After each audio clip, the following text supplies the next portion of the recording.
Hey everybody, thanks for tuning in to another episode of Man with Purpose, where we're having impactful and conscious conversations around masculinity, men's work, and how we can build the next generation of male masculine role models. Today I'm joined by a very special guest. His name is Orosz. He is a conscious creator, a men's work facilitator, high performance coach. He's also the host of the Revolutionary podcast. A fellow bioenergetics practitioner and teacher, Kevin speaks at retreats in front of hundreds of people, activating flow states and unlocking purpose. With that being said, Kevin, thanks for being on the show. Yeah, glad to be here, Pop. Thanks for inviting me. Likewise, sir. I'd like to start this podcast with just a deep breath and you to check in what's present for you, what's true. And yeah.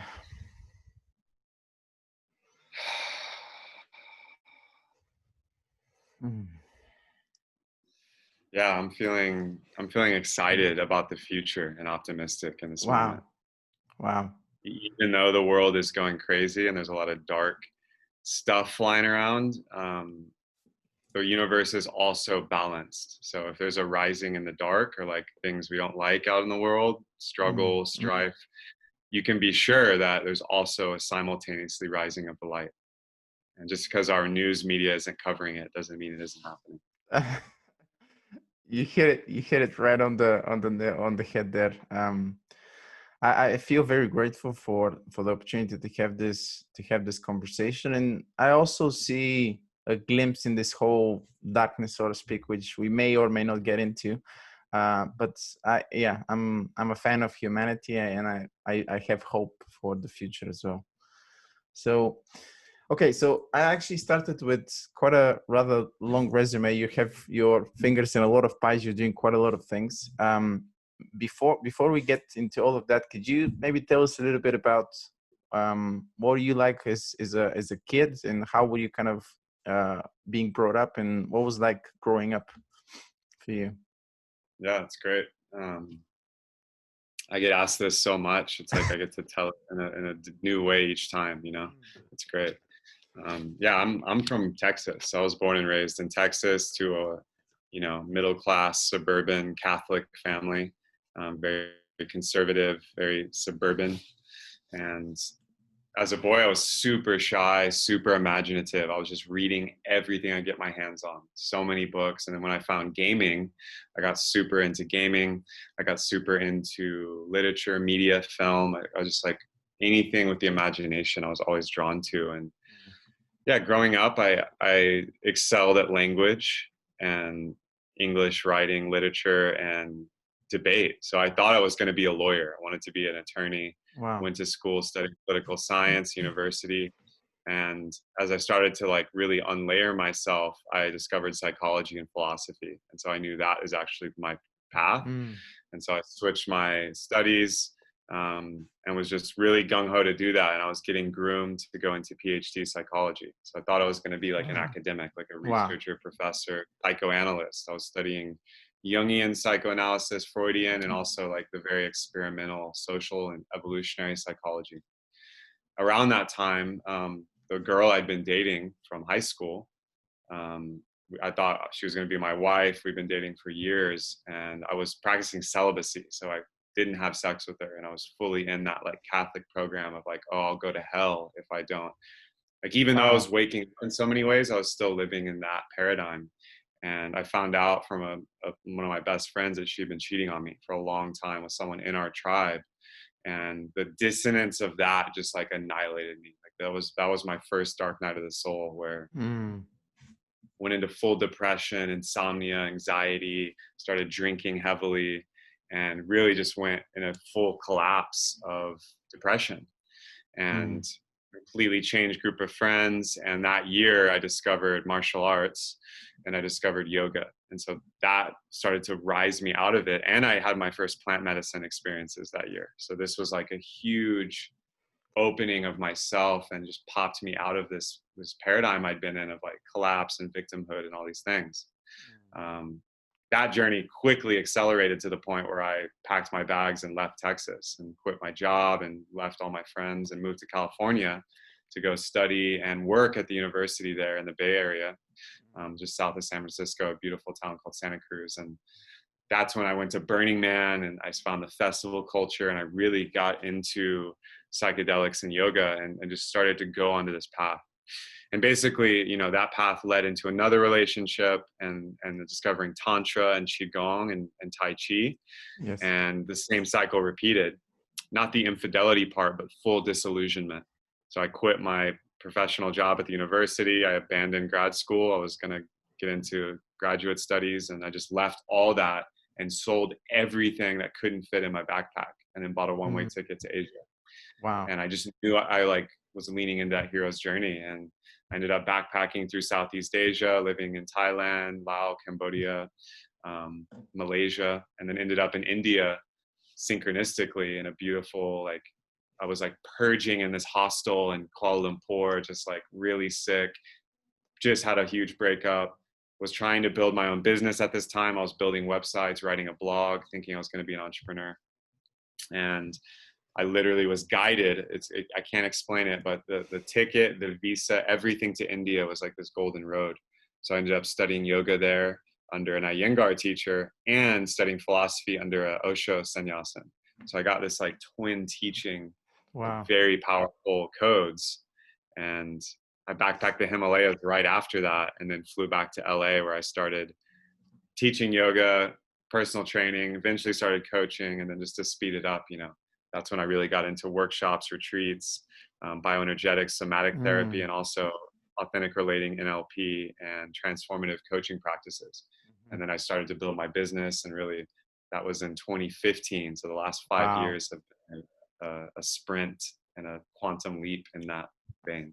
You bet, man. Wow. Seems like a common theme with you has been peeling the onions of the layer of the onion, rather, and kind of reinventing yourself multiple times, which takes a Yeah. lot of balls to do. Have similar to that. I had 2 episodes with that where I'll just have to quit and go to another place and kind of start from fresh. So it is very difficult. How did you?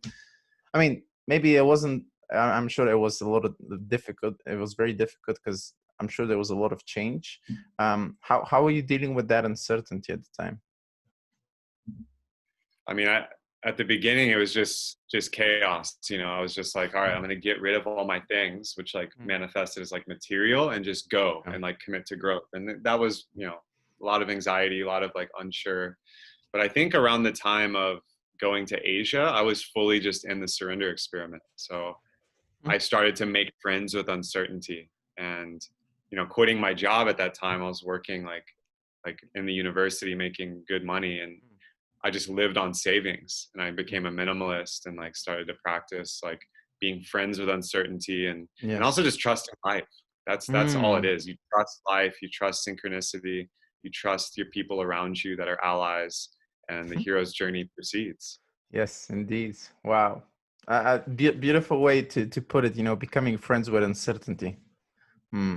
That's wow, beautiful.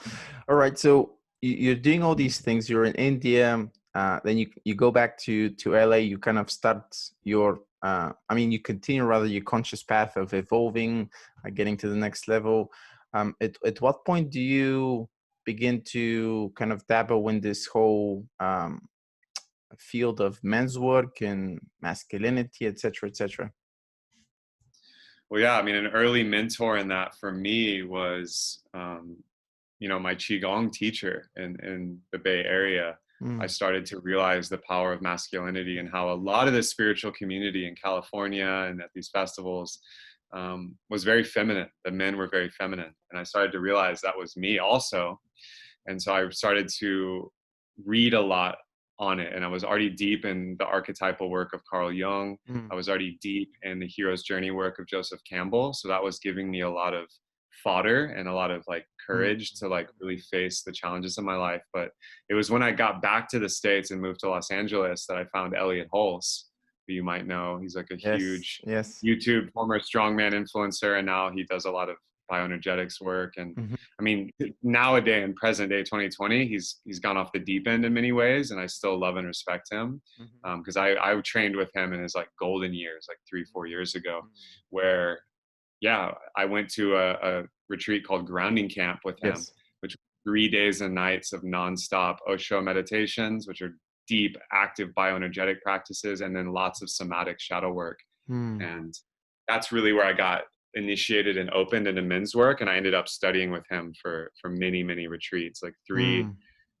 10-day immersions with his teacher who trained with Osho and was living with Osho, and Mm. was a Reiki and psychoanalyst. I mean, just went super deep on the body path of that. Yeah. Yeah.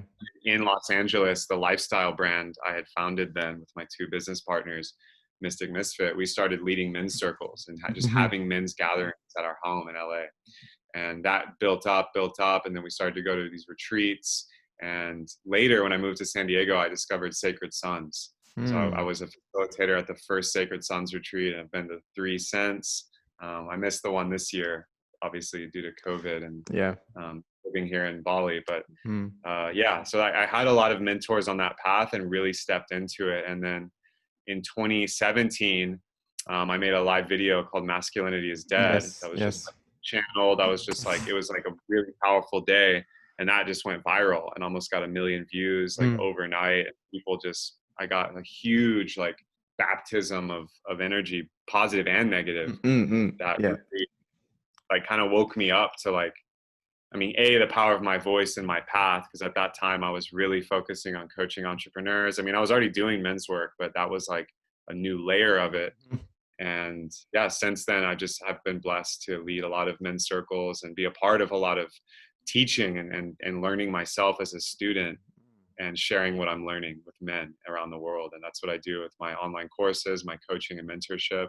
Mhm. And yeah, when COVID is done with its fuckery, like that will be the in person, which is the most powerful. Yeah. Oh man, I'm looking so forward to the moment where this kind of is over with. Although, let's see how things play out in the future.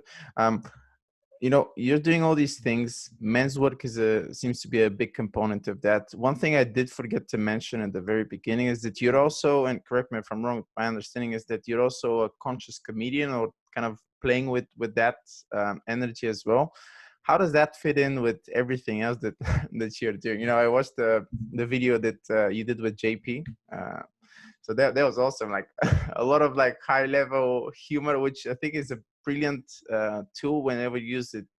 If you use it when in therapy or in group settings, retreats, etc., etc. What does that fit in with everything else you're doing? I mean, it's intimately fitting in, and it's always been a part of my path, but it's something I'm starting to create more content around and actually facilitate. But I mean, the bottom line is, I don't know who said it. I want to say Alan Watts, but basically, never trust a guru who can't laugh his ass off. Mm. So the seriousness with the spiritual path, which is necessary to do the work, but when it becomes over seriousness and becomes really austere and like dead, you can Mhm. be sure it's not the real deal, because Mm. life is joyful, life is hilarious. There's a cosmic joke. I mean, God, Goddess is laughing with us. So there's a lot about humor, and really just, I mean, I specialize in like making fun of myself and the spiritual community, the Yes. entrepreneur community as well. And so that's a lot of what I've done. I did a 90-minute like roast at Envision Festival last year. That was like a peak experience, and like just roasting my whole community and myself mainly. And then I've gotten really involved with comedy improv as well. Mm. And Mm. comedic improv is all about, it's psychotherapy. Like you're acting out and playing these characters and being spontaneous and Yes. feeling Yes. emotion. It's a very powerful tool in practice. Mm. And I just think that the world needs more humor right now. We I don't know, need right? more like Yeah. people being doom and gloom and spreading negativity, even though there's a lot of negativity and it's real. Like it's not Mm. bypassing it, it's meeting it, and then it's having a laugh in your belly, a smile on your lips. Like you got to Mm. meet it that way. That's where we get our power as humans. Yes. Wow. Beautifully said. You're saying a lot of those things, and they seem to strike a chord with me and maybe ring true for me. I remember as a kid growing up with a lot of female attention because I was dancing at the time. I used to be kind of the class clown. This is how I would get some attention, or maybe you could even call it significance, just because I was like very self-deprecating humor. And while that brought some benefits to it and made people laugh, it was a little bit more you could say maybe a shadow side of it, and maybe overcompensation too, for something that maybe I was missing at it. Not maybe, but I was definitely missing at the time. So yeah, right now it's my personal struggle, not to make this a topic right now, but is to kind of marry the two of men's work, which is maybe traditionally perceived as a little bit more serious matter per se, versus putting this notion of humor and being a little bit more lighthearted and playful, which is a very big part of my personality. So I was kind of curious to see how you kind of marry those two. And you're absolutely right. You know, life can't be all serious and doom and gloom, even though we're not, you know, we are acknowledging the fact that this is a present in life, in everybody's life. But yeah, being able to marry the two in this kind of really intimate dances is quite a unique skill, I think. Yeah, it's a good medicine for the people. All right. I was listening to I can't remember, maybe it was Paul Check. So he was saying how, you know, also I think he was quoting Carl Jung, saying that majority of people like developmentally arrested, and people are kind of in the most people, obviously he's generalizing, but majority of people walking around are like with the brain or the maturity of a 15-year-old.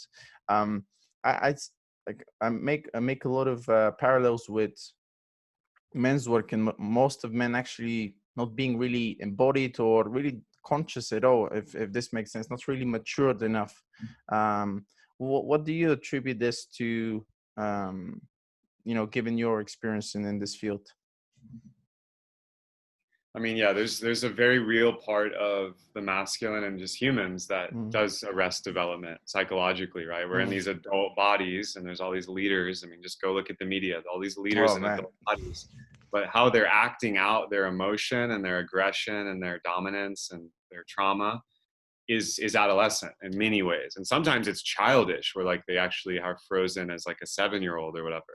Some are like, you know, 20-year-olds in a 60-year-old body, and that's better, but it's not ideal. Like maturity and real integration is rare in our world, unfortunately, because we've lost elders. This is the main reason that men are so sick and committing suicide at a higher rate and suffering all these diseases.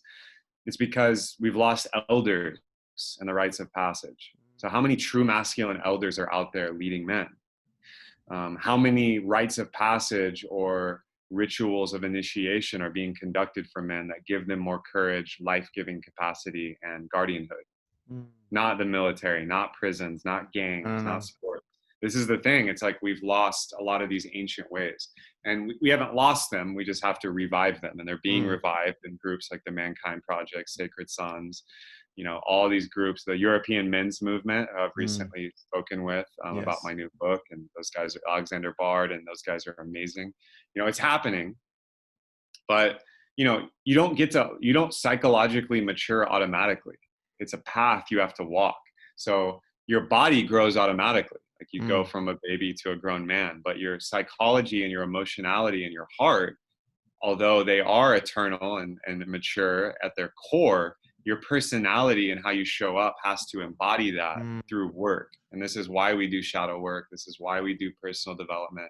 This is why, if you're dedicated to growth, you got to be willing to look at the darkness inside of you and bring it forward to be seen by the village, by elders, by other men, by the women in your life, and then alchemize that into your unique gift to the world, your journey as a hero, as a man, giving your gifts, giving your purpose, you know. And you have to be on mission and be in service. And that's where the maturity comes in, is when you stop just thinking about yourself and you start giving these things to the all, to everyone.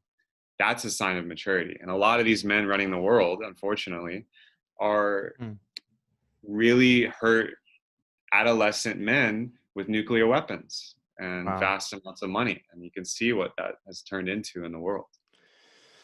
Oh, dude, this resonates really deeply. I can't remember if I heard this or I kind of projected it on someone else, but I really thought, okay, there's gonna come a day, one day that I just wake up and I'm an adult. That's how I was thinking as a is a younger man. And sadly, this moment doesn't come for most of us, right? Because there's so much work, there's so many layers you need to peel to get to that point, which is really a journey for a few years, I'd say at least. And I can't remember who said this, but we should all give psychedelics to politicians and see what actually happens, because there's so much of this shadow aspect, shadow archetypes, if you will, that is just being projected by these people onto others, and it just causes all kinds of chaos in the world. And yeah.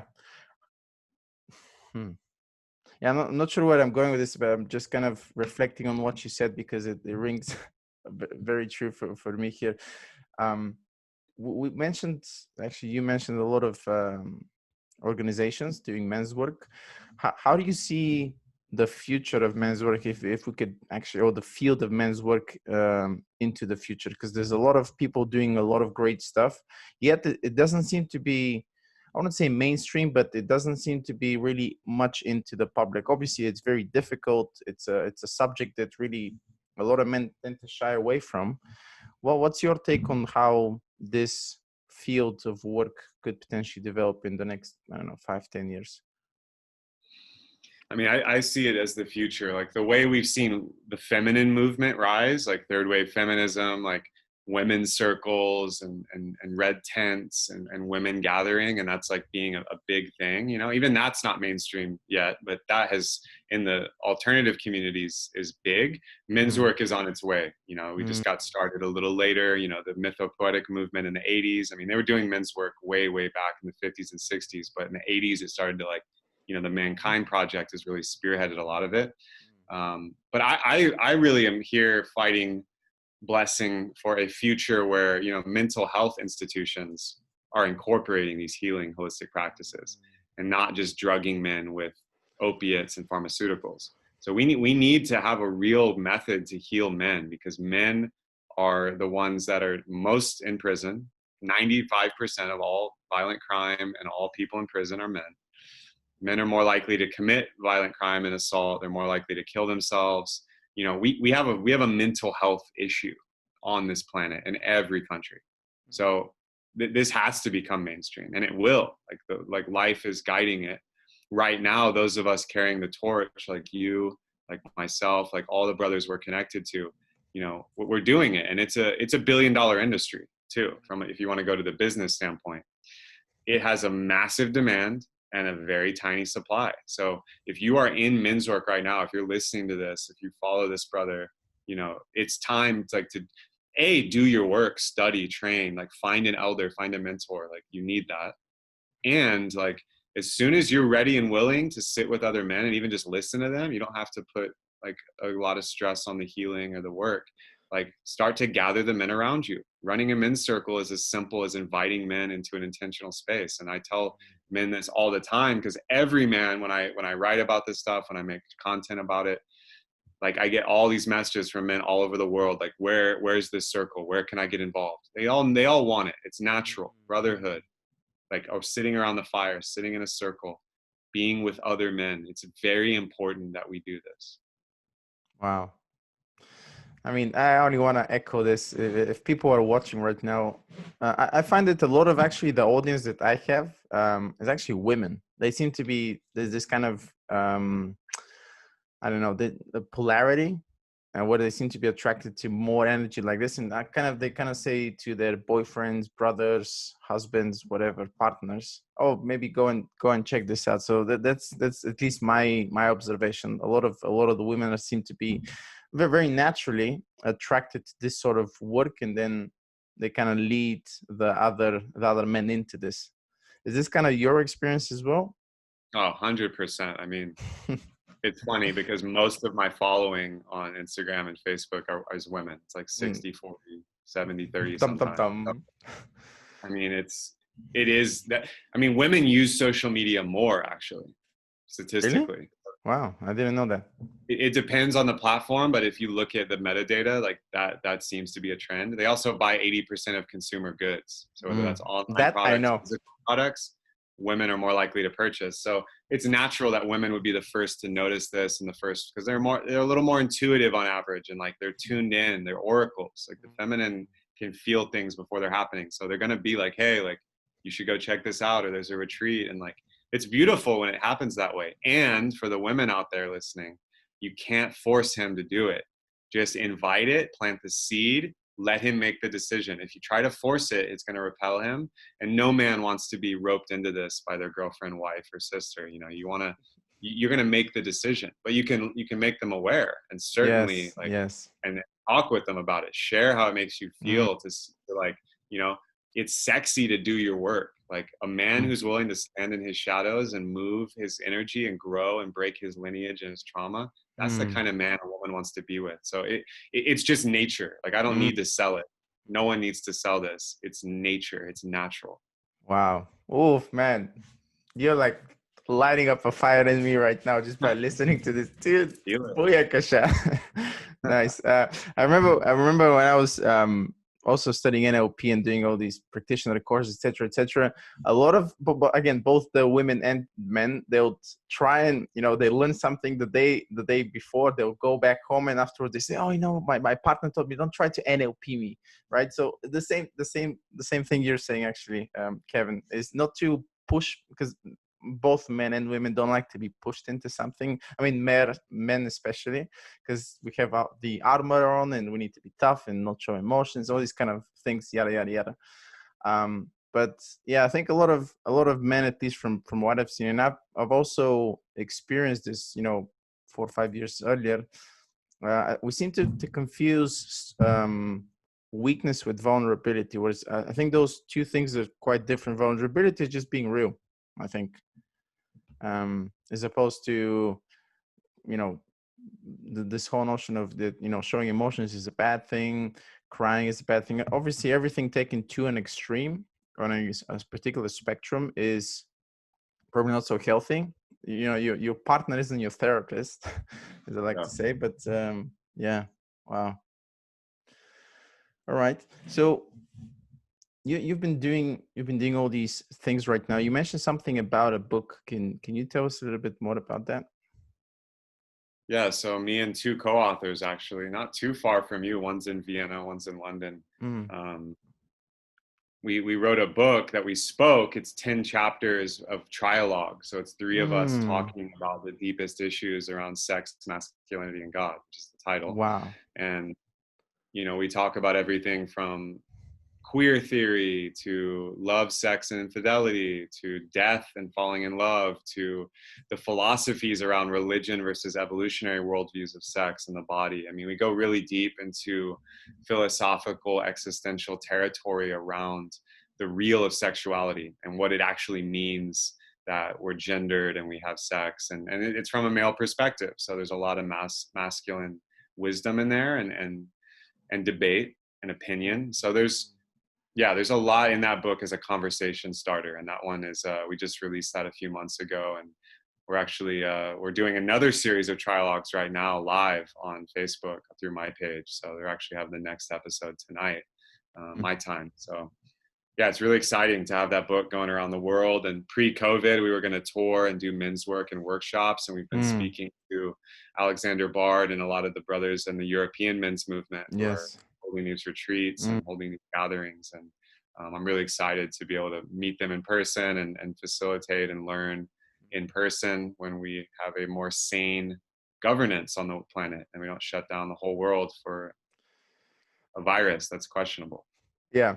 Okay. You said it very poetically. Yeah. Questionable. I don't want to. I'm not really into like conspiracy theories or all of that. But the thing that I don't like is also what JP seems to be very very vocal about is this whole notion of censorship and not being able to openly talk about it. It's okay for people to have polarizing views or to totally disagree with, but to be able to shut this down and shut down the critical thinking doesn't sit really well with me.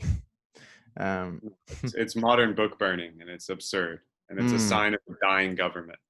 man. Only a dying government that's like starving for control starts to do some mass censorship, and Mm, it's authoritarian at best, fascist at worst. Mm. And we know how this ends. Look at history. When the Third Reich, when the USSR, when the Inquisition started burning books, their days are numbered, because you can't stop the truth. You can't stop information from being spread. The real humans that are really tuned in and have love in their heart and blood in their veins are not going to put up with it. So you're going to see mass adoption of new platforms if Facebook and Google keep censoring.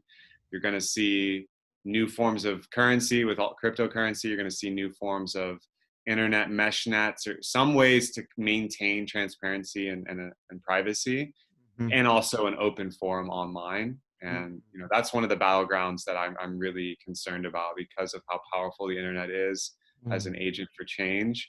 It has to stay open. It has to stay free. Mm-hmm. Wow. I agree with everything you said, by the way. Um, I read this book by Stefan Agnew called Hard Times Create Strong Men. And there is a very short passage there which really stuck with me. So hard times create strong men create good times create weak men, and weak men create hard times. And in that book, which I think was influenced by another book called The Fourth Turning, essentially he is saying that all of these four passages represent 20 years of generations being changed. So 8 year, this is an 8-year cycle. So 8 years prior to 2020 was what, World War II, right? So we've started from hard times create strong men, World War II. 20 years later, the war is won. Strong men create good times create weak men, and weak men create hard times, which is kind of the tail end of the cycle where we're in right now.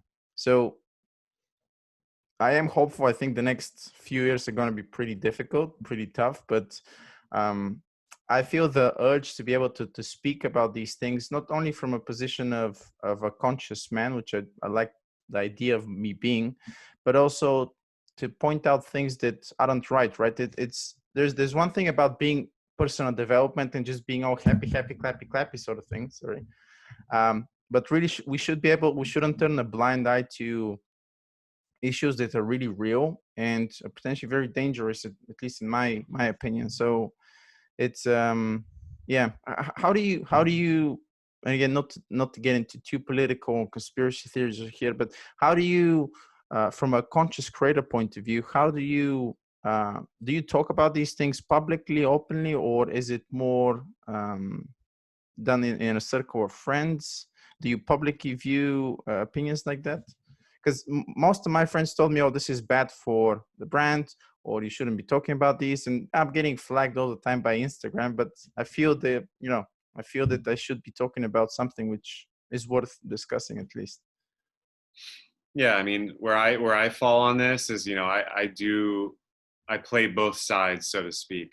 I have a strategist mind, and so I understand that if I want to continue to have an online brand and business, which is thriving, I should just be smart, because the algorithms are already limiting and throttling reach so much. They've changed a lot in the last year.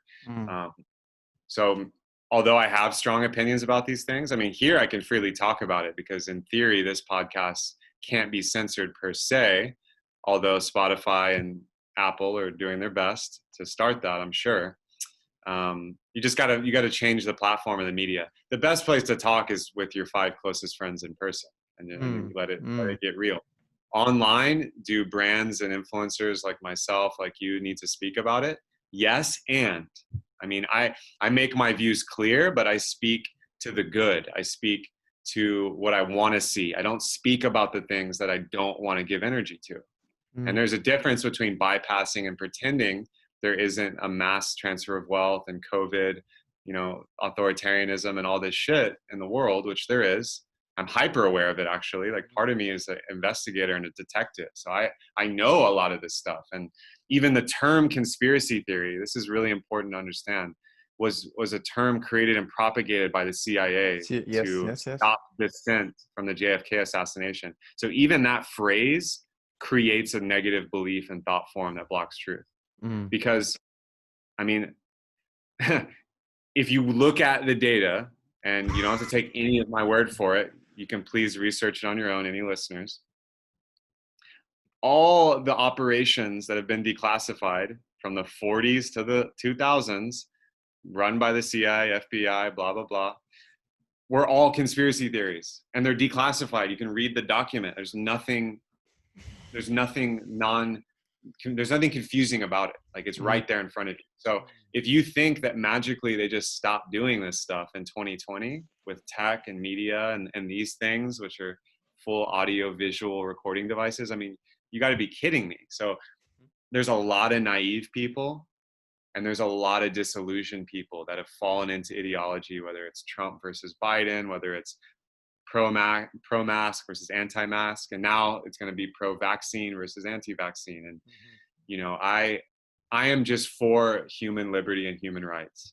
Amen to that. People should be allowed to choose, and that's it. Free will. Like, if you're forcing people to do something on principle, that to me is breaking natural law. So I'm not going to consent to that. I do not support any kind of tyranny of choice.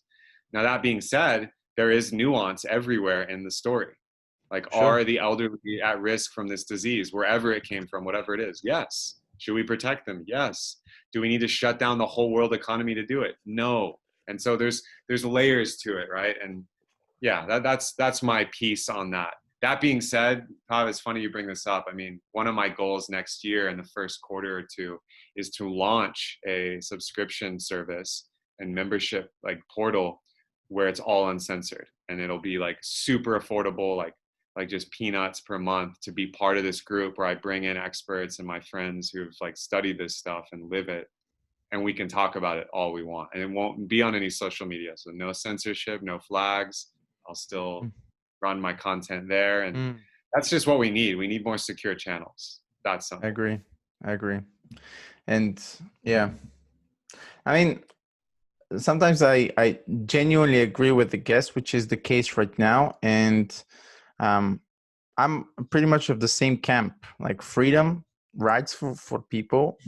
And if, big tech is continuing to kind of deplatform people left and right, censor people left and right, that's not a good thing. I think love is going to find a way to morph into, whether it's other platforms, other people, etc., etc. So like we began this interview, it's all about putting good vibes out there and just being hopeful, really believing that the future is not this bleak that, you know, globalists and all these kind of people are actually saying. And by the way, I'm not, again, advocating people that this is the truth. By all means, go and do your research. You know, everybody has heads on their shoulders. I'm not sure how many people are actually using them, but for sure, go and do your research and kind of see what this is all about. But I think a very genuine, very understandable and predictable human reaction is denial. It's like, oh no, this can't be true. But I want to kind of stick into this kind of illusion of security, comfort, whatever you want to call it. But okay, I'm curious, how did this whole pandemic impacted you? Maybe impacted your business? Did it impact your message at all? How are you coping with that, and how are you coping with this right now? I mean, not only am I not coping, I've been thriving this year, in all honesty, and I'm not ashamed of that. You know, some people feel guilty for their success because so many people are having a hard time. It's like, people are not victims. Like, you're not a victim, so you can take charge of your life this year. And I've had the best year financially ever as a coach. And I posted less on social media than I ever have. So that's just the word of mouth and then like the business I've created, which I'm very grateful for and I worked hard for. But yeah, I mean, anyone who's positioned online, which I've spent the last 7 years starting to build an online business, you're in a great position. Online traffic is up 200%. Online sales are up probably more. It's a great time to be working online. It's even better time. I mean, you can be selling guns and ammo online and be doing well, but even better if you're in personal development, if you're helping men, women heal and be their best version of themselves, run businesses, start businesses, heal relationships, all these things. If you're in that business, welcome to your golden age, because the world's in a dark night of the soul. So And I fully understand a lot of people have lost their jobs and are really impacted by it. I mean, I have been impacted by it. It's not all rosy. Like I had to cancel a retreat. I had to move a lot of events. I've had to Mm, change my schedule. I've had to like, it hasn't been easy. It's tough for everyone. And I mm, can feel mhm, the stress of my team and my clients and my friends and loved ones. And that's, it's big, but also, we have the tools. And if you don't have the tools, like reach out, like you mhm, need to be in your body, you need to be in your breath, you need to be eating good plants, maybe good animals, depending on your choices. And you need to be mm, like fueling up with energetic practice and some kind mm, of discipline. Have a way to move your energy so you can face reality, and reality mm, right now is hard for a lot, and my heart goes out to them, but they're not mhm. victims. Like if you treat someone like a victim, they stay disempowered, and that humanity right now is being asked to stand up on our 2 feet and howl. Mhm. Yeah, that's a similar view. I think it's very easy for people actually to be victims, and it's a kind of a easy way out for people to say, "Oh, I cannot do anything." When this first started, I was in London, and it kind of the whole virus hit me, and at the time I didn't know what it was, how serious it is. I didn't stop training. I was kind of training in my room. They shut all the gyms. I was outside running a little bit, doing bioenergetics. Yeah, I think it's easy for people to, obviously being isolated isn't cool at all. But you always have a choice in my mind. You always have a choice to either go down the path of fear, which is very appealing and it's very powerful too, or you go down the path of love, and that means self-love and caring for yourself despite whatever the circumstances or the environment is. So I resonate with that. um okay, I think, I mean, there's a lot of questions I can ask, but I'm also conscious of time. If what are the projects you're working on at the moment, apart from the book, which seems to be taking quite a long, a big chunk of your time, put it this way. What else are you working on at the moment? Yeah, so I mean the book's out. You can buy it on Amazon. If you go to sexmasculinitygod.com, that's out there. You can read about the project and the two co-authors, and Mm, that's a really powerful starting point for a lot of men and women if they want to get into this work. Um, the next thing I'm working on and relaunching is my podcast, The Revolution.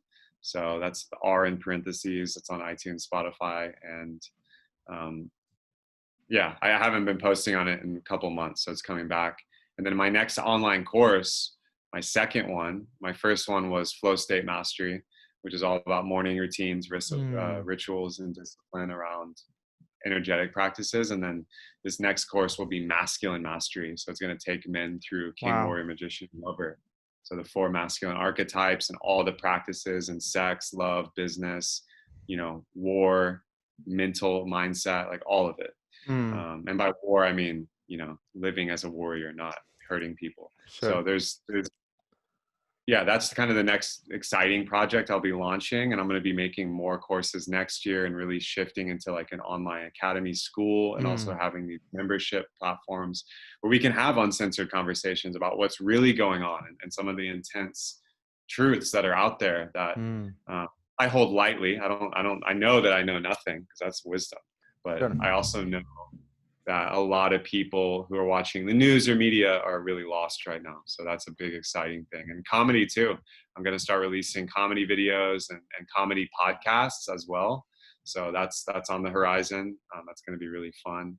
Um, and yeah, that's what's on my plate right now. I've actually been starting to practice winding down as we move towards the solstice and this Mm, huge alignment, mm, and not taking on too much, because I know we're getting pulled back in a slingshot right now to be shot into the next year. mm. It's a good metaphor. I like it. I'm really excited for what you're doing, man. Like even this course, Masculine Mastery, you said it. Yeah, So sign me up for that. All right. So if people want to know a little bit more about you, obviously the book is out.